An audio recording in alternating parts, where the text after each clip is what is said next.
Hello? Hello? Hello? What the fuck? What the fuck? That's not you! Tornado! Tornado! Stay low! Stay low! Stay low! Stay low! Stay! Stay! Sam is a stealth camper from Cleveland, Ohio, who's been documenting his solo camping adventures since 2016. For those unfamiliar with the term, stealth camping means setting up camp in unconventional locations, often public spaces where camping isn't explicitly allowed, and remaining completely hidden throughout the night. In January 2024, Sam decided to camp in the woods behind a local dog park, just a few hundred yards from where families walk their pets during the day. The area seemed safe, but as he ventured deeper into the woods that evening, he discovered something that should have been a warning. What do you know? This looks like a tent or a tarp. That kind of sketches me out.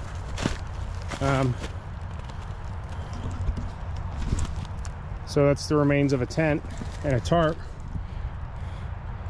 That means somebody's camped back here before? A shredded tent, torn to pieces and abandoned in the snow. Sam paused, clearly unsettled by what he was seeing. Now, it could have just been some young punks smoking dope. Or it could have been like an Asian Tony type character, maybe Asian Tony himself. That kind of sketches me out. I don't like the vibe I got seeing that. That gives me a weird vibe. Despite this clear warning sign, Sam decided to continue with his camp. It was a decision he would regret within hours. Sam set up his bivvy tent, a small, low-profile shelter designed for solo camping, and began preparing dinner as darkness approached. But throughout the setup process, something felt wrong. I don't know what it is here, but I keep feeling like somebody's watching me, and it's like very, very strong feeling, like hair on the back of my neck standing up.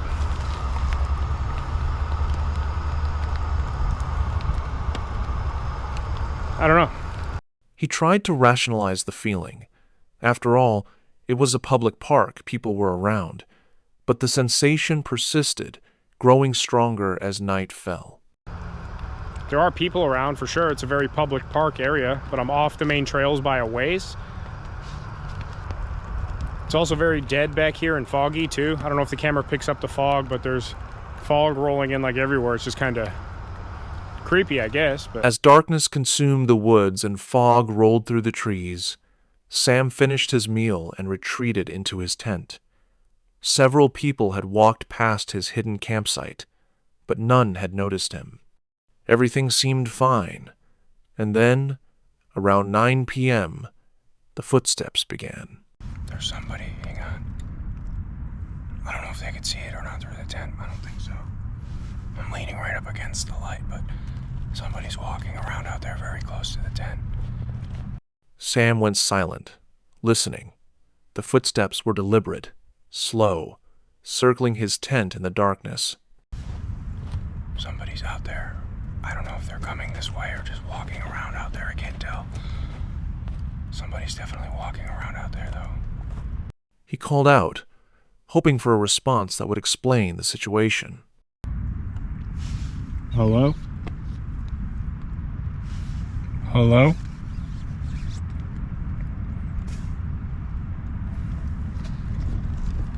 They're really close. They're like 10 feet away. I think there's two people. I can't tell. I can barely hear them talking. They're whispering. I think there's two people. Hello?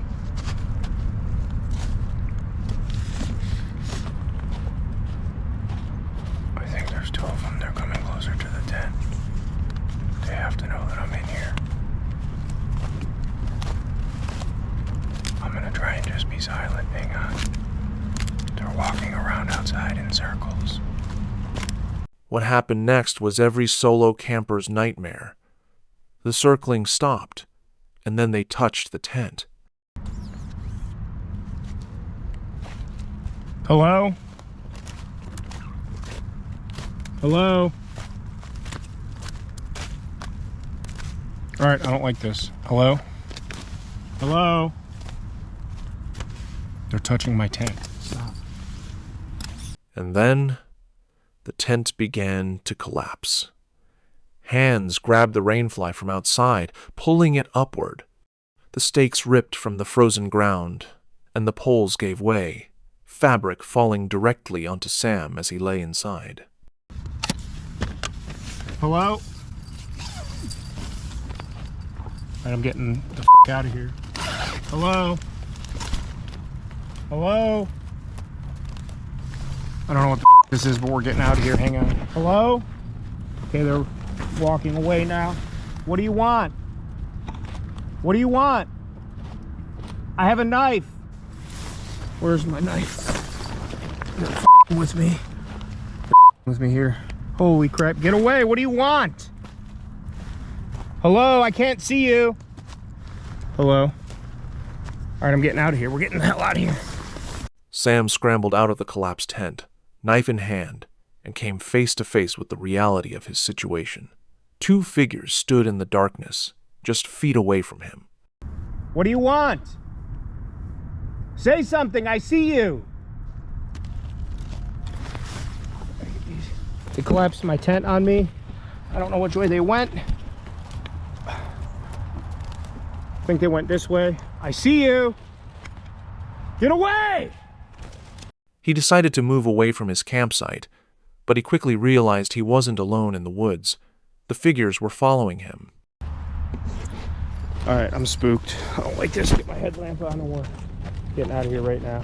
They're just standing there. They're just standing there. What do you want? Leave me alone!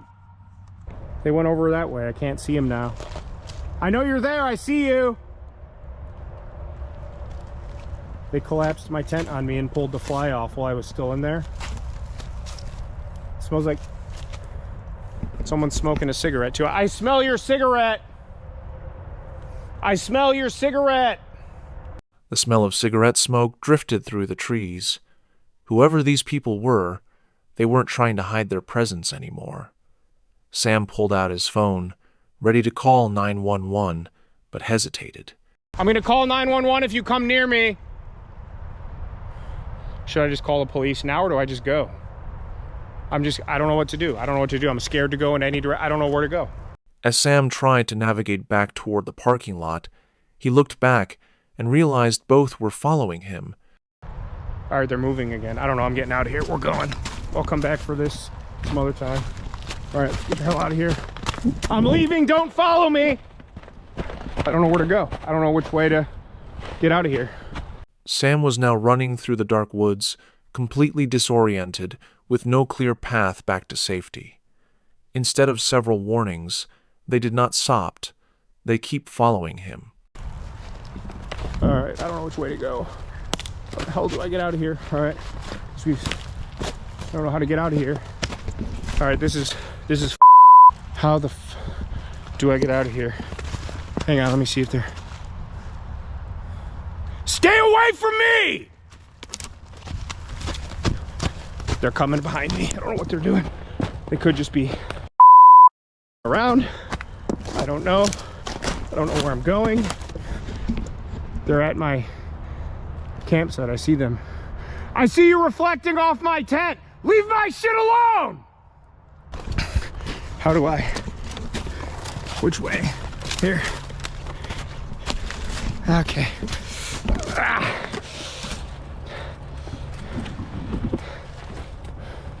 One of them's following me. One of them's... Okay, here's the trail of some kind. Ah! Ah! Ah! Ah! I just ate. I just ate. I'm soaked. I'm toast. Okay. Oh, they're coming. Leave me alone. Okay. Sam finally found a trail, but his ordeal was far from over. He was soaked from falling, covered in mud, and one of the figures was still pursuing him through the darkness.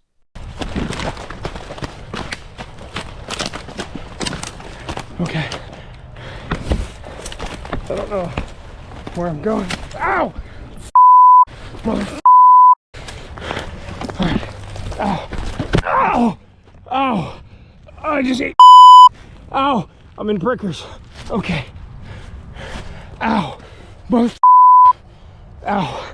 He stumbled into a clearing, his headlamp water-damaged and flickering, phone soaked, vision blurred by fog and exhaustion. Then, for a moment, there was silence. Sam reached the main path and sprinted the final distance to the parking lot.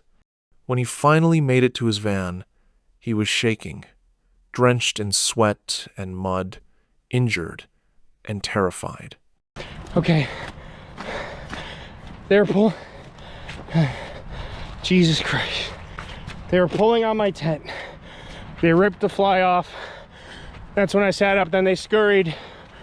Okay, I'm back in the field now. I don't see anybody. I'd be able to see them.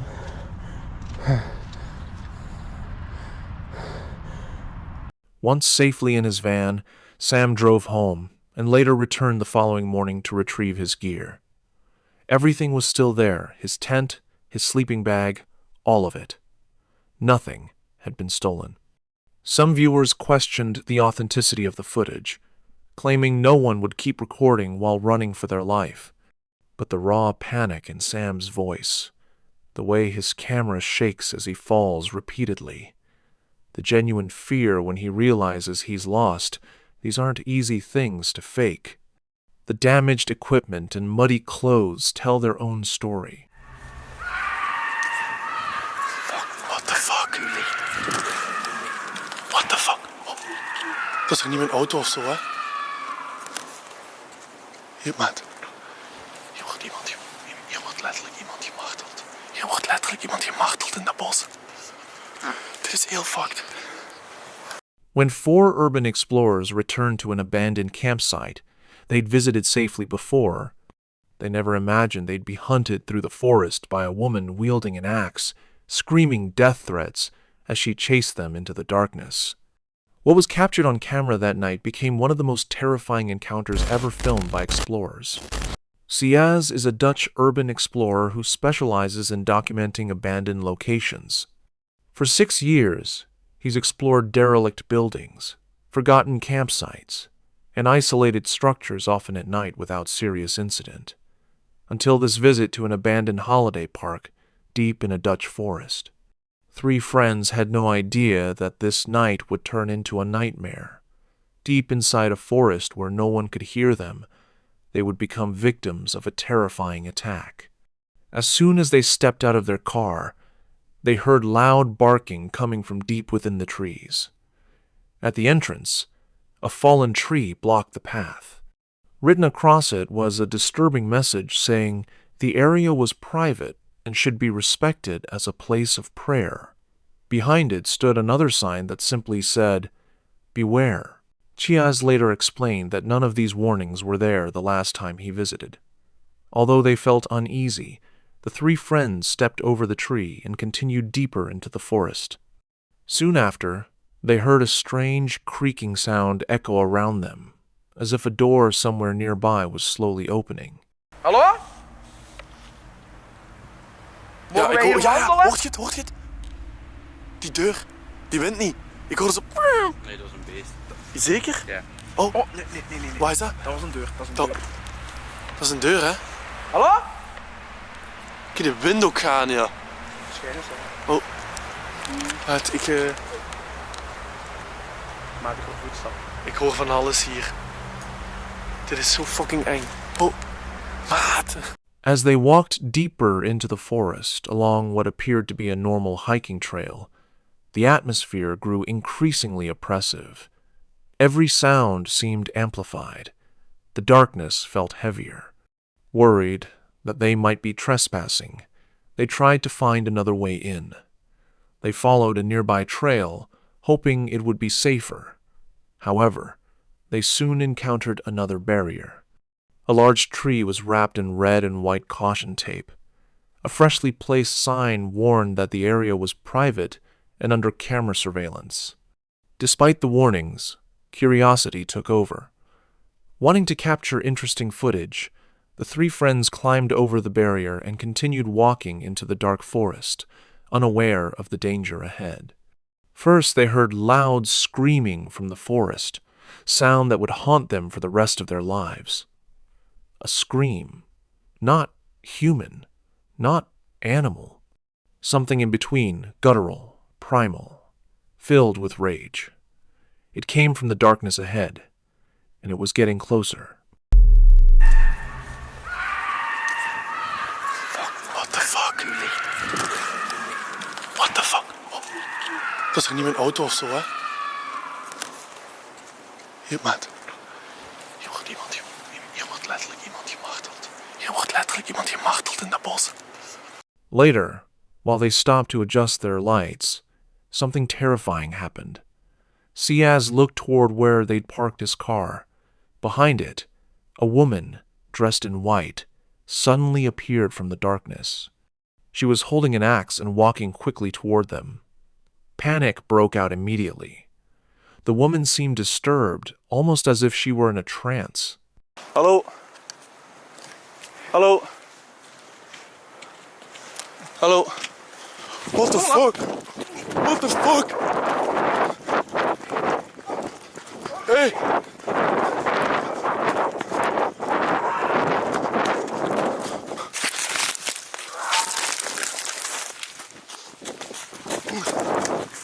The group scattered.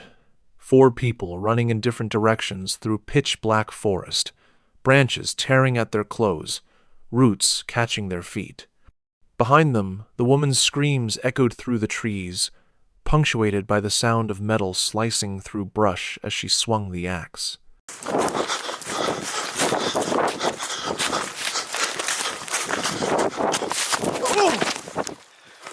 Wat? Kom! Kom! Kom!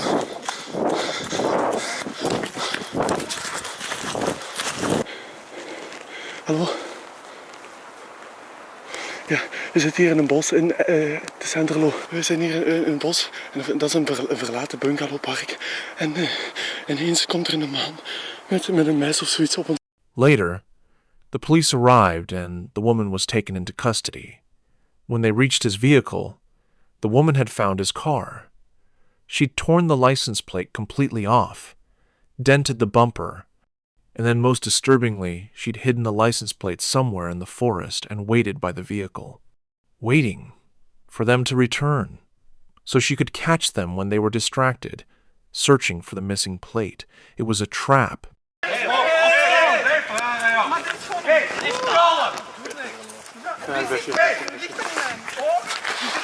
Mevrouw, het is de laatste keer. Hier blijven. Maar wat is het? Je gaat hier blijven. Ofwel moet ik nemen mevrouw mee, ofwel moet... It took 6 officers to subdue her. Even surrounded by police with weapons, she fought, screaming, thrashing, refusing to surrender. When they finally got her on the ground, Siaz stood a few meters away, camera still rolling. And what he captured in that moment would become the image burned into his memory forever. Nee, dat gaan we niet doen. Dat gaan we niet doen. Nee. Hey, gedaan. Nu is gedaan, ja? Pak die lamp. Pak die lamp. Pak die lamp. Deze collega, die moet laten zien. Iemand weet heel erg mijn ogen afschiet. En u hebt beloofd dat dat niet moet gebeuren. Dat is typisch.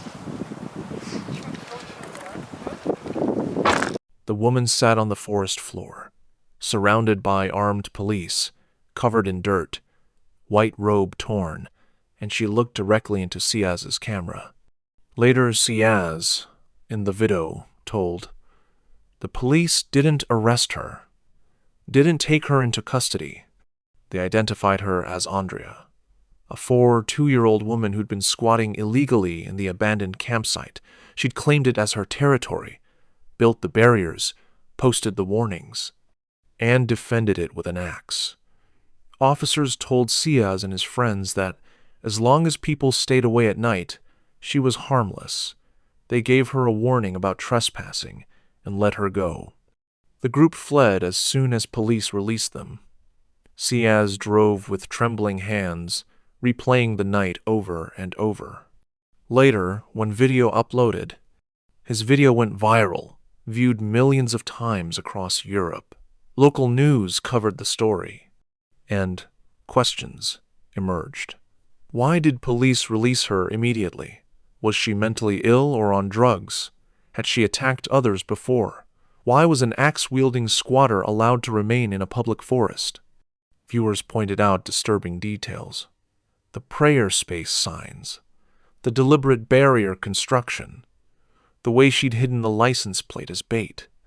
This wasn't random violence, this was calculated territorial defense by someone who'd lived in that forest long enough to know every trail, every hiding spot, every advantage. Rassatu! Tornado! Tornado! Stay low! Stay low! Stay low! Stay low! Stay! Stay! Stay! Stay low! No, no, no, no, no!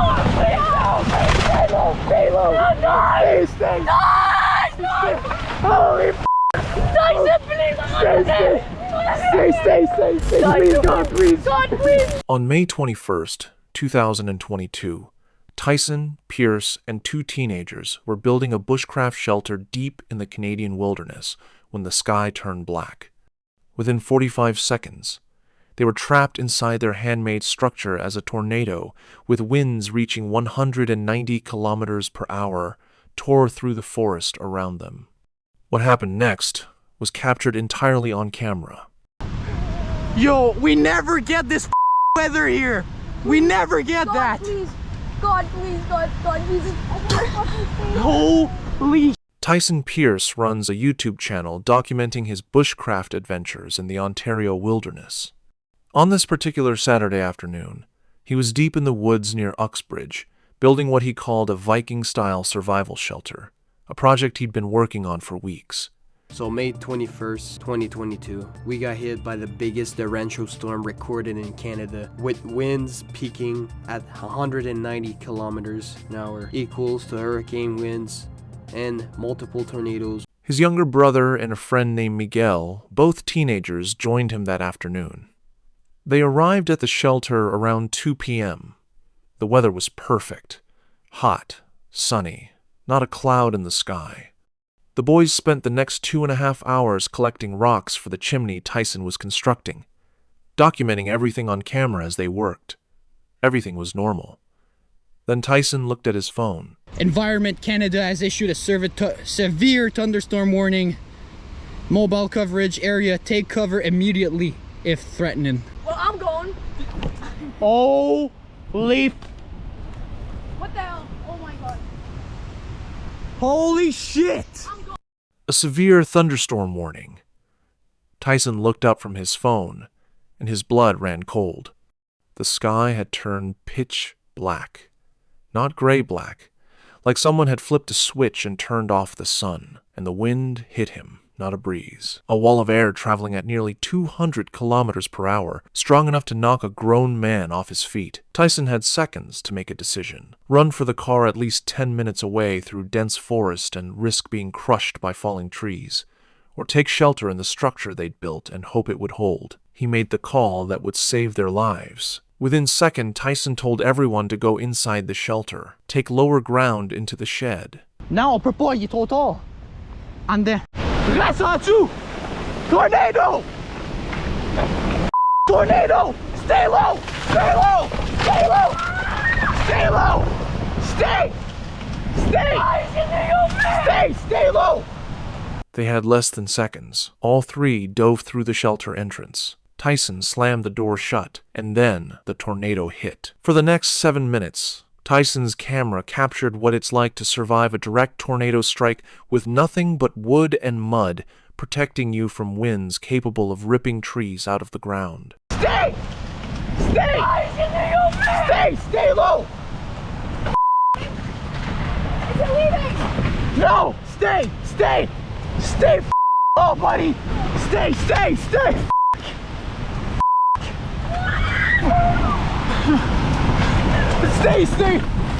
It is a small ball! Stay low! No, we're good. Fuck! No, we're dying. We're dying. We're dying. No. The sound was deafening, not like thunder, like a freight train mixed with a jet engine roaring directly overhead. The shelter shook violently. Dirt and debris rained down from the ceiling. Outside, trees that had stood for decades were snapping like toothpicks. No. Stay. Shit, bro. Oh my god. Tice. Stay, Miguel. Stay. We're gonna wait until. Holy shit. Tice, please, don't make me. C'est good, on est good. On est good? But sir, 100% sir. Please, God, please. God, s'il vous plaît. S'il vous plaît. Oh my god, no.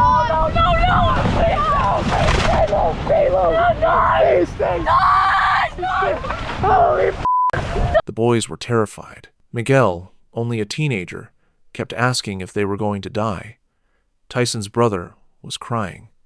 Tyson himself was fighting between panic and the need to keep everyone calm. All three were pressed against the floor, hands over their heads, as the structure they'd built groaned under forces it was never designed to withstand. It felt like an eternity. 7 minutes of not knowing if the next second would be their last. 7 minutes of listening to massive trees crashing to the ground around them. 7 minutes of watching cracks spread across the walls while the wind tried to tear the roof off. 7 minutes of pure survival. I don't want to die. No, we're good. We're good, bro. Wait, it's stopping. It's stopping.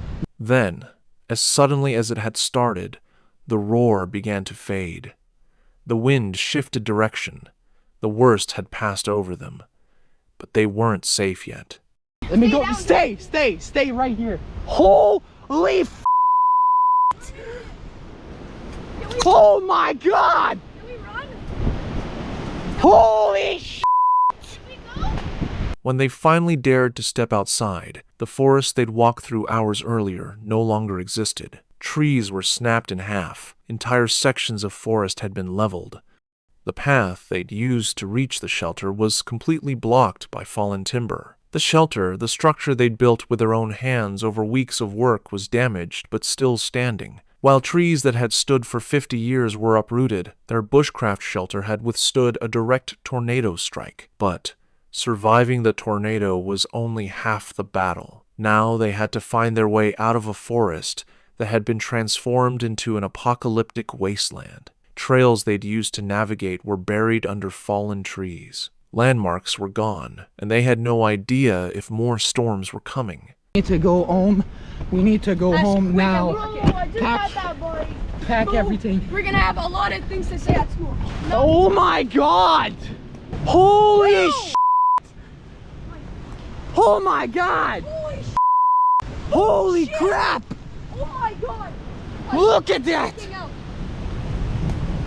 Every few steps, they had to climb over or crawl under massive tree trunks. Some trees were still falling, weakened by the storm, and toppling over as they watched. The boys kept looking at the sky, terrified that the darkness would return. That's for big trees! Allez pas proche des gros arbres! That trail ain't shit! That's the trail! There's no trail!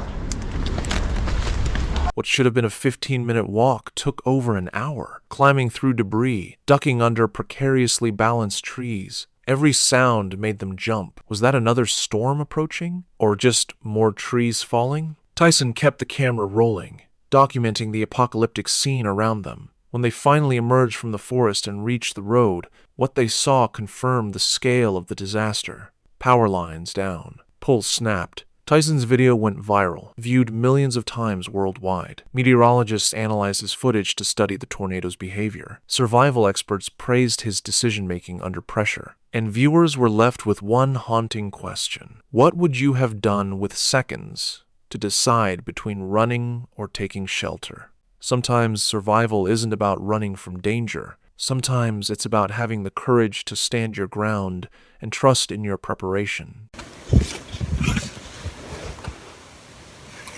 Somebody's back here again. I hear footprints. Hello? In February 2022, Lisa, who documents her van life experiences on YouTube, she was sleeping alone in her van parked on a quiet property in a remote area. It was the dead of winter, snow covering the ground, and she was miles from the nearest neighbor. At approximately 4:37 a.m., she was jolted awake by something that would turn her peaceful night into a terrifying ordeal. So, it's now 4:57, but at 4:37, so like 20 minutes ago, I was in a dead sleep, and I was woken from a knock, like right where my head is, ironically. So, I was like frozen. The knock came directly beside where her head was resting, as if whoever was outside knew exactly where she was sleeping inside the van. In that moment, frozen in darkness, she had no idea who was outside or what they wanted. I looked at the time, and it was very strange to me, like who would be knocking on the van at 4:30 in the morning. So by the second knock, I believe it was second, could be the third knock, and they would knock 3 times every time. I just mustered, "Hello?" There was no response. Instead, what she heard next was even more unsettling. And no answer. The person was on a bike, like a pedal bike, like a 10-speed bike, a mountain bike or something, and they were up the drive. The sound of bike pedals faded into the distance, leaving her alone in the darkness, trying to process what had just happened. Unable to sleep, she lay in her bed, every sense heightened, listening for any sound that might signal the person's return. And then, just 15 minutes later, her worst fear was confirmed. The person had returned, but this time on foot or in a vehicle not on the bike from before. She quietly moved to the front of the van and peeked through the curtain. I hear footprints.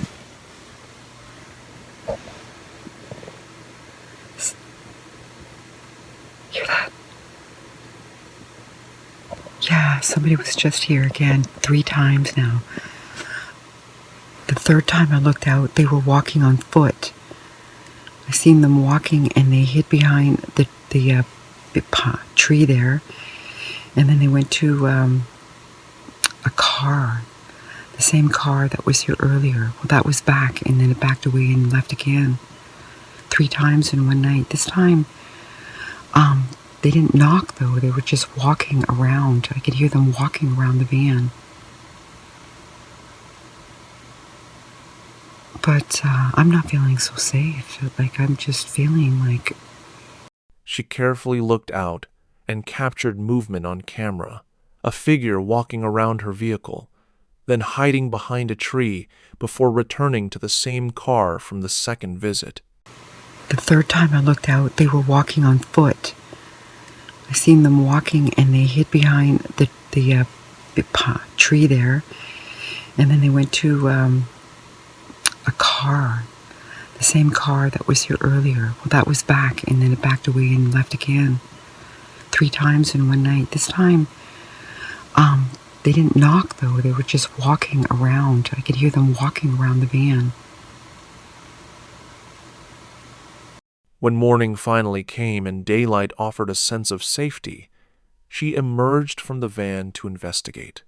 What she discovered in the snow would only deepen the mystery and confirm that everything she experienced was very real.